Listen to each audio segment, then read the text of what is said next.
Dalam riwayat Al-Bukhari, para sahabat orang-orang Ansar dekat Madinah, mereka pakat-pakat duk tunggu Nabi SAW dekat satu puncak Bukit Harrah. Dan ketika itu hinggalah ditakdirkan Allah ada seorang lelaki Yahudi di mana hari itu dia naik dekat atas bumbung rumah dia, dan ketika itu dia melihat ada kedatangan Nabi SAW.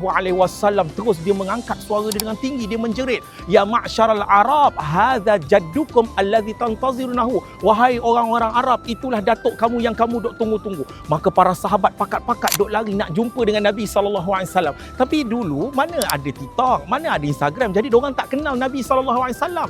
Jadi bila mana Nabi sampai dengan Abu Bakar, mereka duk pakat ingat Abu Bakar itulah Nabi SAW. Jadi mereka jumpa Abu Bakar, mereka salam Abu Bakar.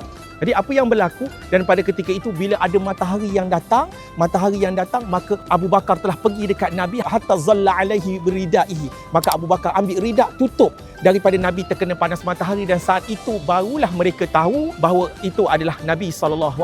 Sebabkan peristiwa itu, lokasi ini dikenali dengan Bustanu Al-Mustazil.